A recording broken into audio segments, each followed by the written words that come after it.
Hola, ¿qué tal estás? La semana pasada iniciamos nuestro estudio en Física 1. Esta semana continuaremos con la unidad magnitudes escalares y vectoriales. Los temas de esta semana serán abordados cifras significativas e incertidumbre. ¿Cuáles son los objetivos que esperamos que tú alcances al finalizar la clase? Ok, cuando finalices las clases, tú serás capaz de realizar conversiones de unidades entre diferentes sistemas de físicas. Lograrás manejar cantidades físicas empleando correctamente cifras significativas. Esperamos también que tú puedas determinar la incertidumbre al realizar mediciones con magnitudes físicas. Estos son los objetivos que esperamos que tú alcances al finalizar las clases de esta semana. Ok, ¿cuál es la temática que abordaremos? Haremos primeramente un repaso de los temas vistos la semana anterior. Posteriormente haremos una introducción sobre la temática. Luego hablaremos de conversión de unidades y practicarás haciendo conversiones de uno a otro sistema. Trabajaremos con cifras significativas y terminaremos nuestro estudio de la semana con incertidumbre. Esto es lo que vamos a trabajar toda la semana. Así que comenzamos nuestro estudio. Primeramente, repasemos un poco lo que vimos la semana pasada. En las clases de la semana anterior, nosotros abordamos la temática de la ciencia. Hablamos de que la ciencia es el conjunto de conocimientos objetivos y verificables que utilizan una metodología adecuada para poder explicar ciertos fenómenos.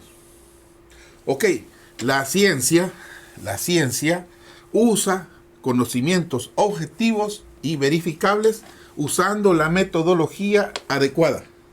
Muy bien, pero ¿qué es la ciencia? Según lo vimos la semana pasada, decíamos nosotros que la ciencia es el conjunto de conocimientos objetivos y verificables sobre una materia obtenidos por observación y experimentación. Observación y experimentación. Observación y experimentación. Observación y experimentación. Se tratan de explicar principios y causas, formulando y verificando hipótesis. La ciencia utiliza una metodología adecuada de acuerdo al estudio y a la sistematización de los conocimientos. Muy bien, definimos la ciencia la semana pasada. Luego, hablábamos de que la física forma parte de la ciencia. La ciencia es fáctica.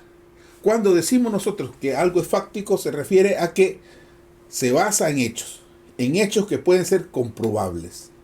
Toda ciencia se basa en que es fáctica. ¿Por qué? Parte de los hechos, trasciende los hechos, descarta los hechos, produce nuevos si es necesario, los explica y los reproduce, pero además los controla. La ciencia es fáctica. La ciencia es analítica.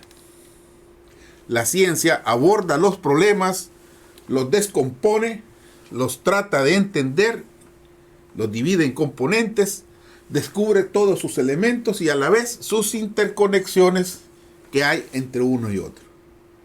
La ciencia es fáctica, analítica y además la ciencia es especializada. La ciencia aborda problemas específicos. La ciencia es clara y precisa. Siempre va a medir y siempre va a registrar. La ciencia siempre mide, siempre toma datos y además busca que sus explicaciones estén libres de ambigüedades. La ciencia es fáctica, se basa en hechos. La ciencia es analítica, analiza los resultados y además es especializada. Estas son las tres características de la ciencia. Entonces, la física es una ciencia. Es una ciencia de la que denominamos nosotros una ciencia experimental. ¿Por qué decimos que es experimental? Porque sus características y el tipo de problemas que trata la física se pueden someter al juicio de la experimentación. Es decir, puede experimentar para obtener los resultados y explicar un problema. Muy bien, la física estudia las fuerzas que se dan en la naturaleza. La física busca estudiar las fuerzas, las propiedades del espacio, el tiempo, la materia, la energía y sus interacciones. La física, recuerda, la física trabaja el espacio, el tiempo, la materia y la energía y sus interacciones. No se te olvide, la física trabaja el espacio, trabaja el tiempo, trabaja la materia, la energía y las interacciones entre todos estos componentes. Así es la física. Esto es lo que estudiamos la semana pasada. Decíamos además que si la ciencia es una física experimental, estudiábamos nosotros la división que existe de ella. Veíamos que se divide en 5 ramas. Ok, la primera es la mecánica clásica, la relatividad, la termodinámica. Mecánica clásica estudia el movimiento de los cuerpos, pero pequeños y no tan grandes velocidades.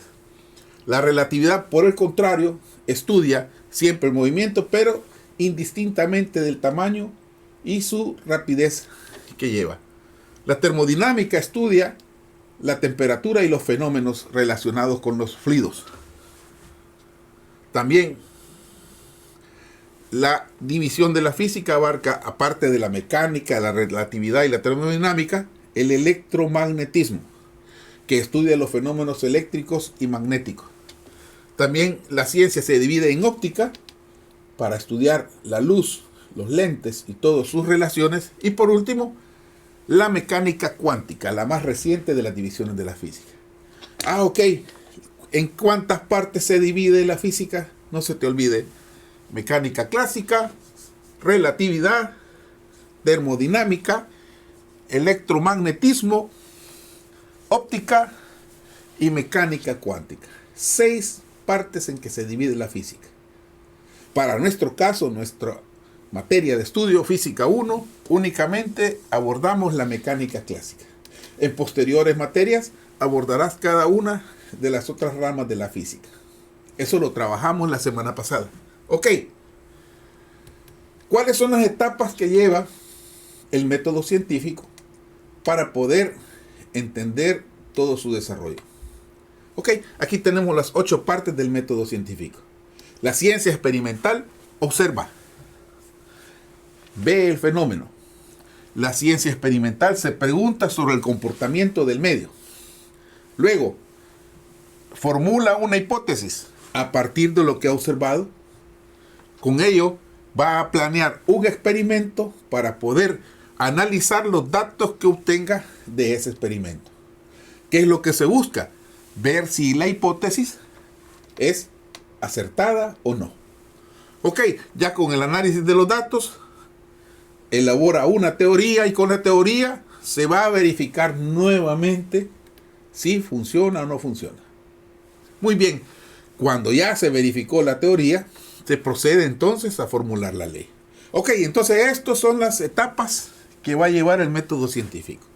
Observar, preguntarse, formular la hipótesis, planear, analizar datos, elaborar la teoría, verificar la teoría y formular la ley.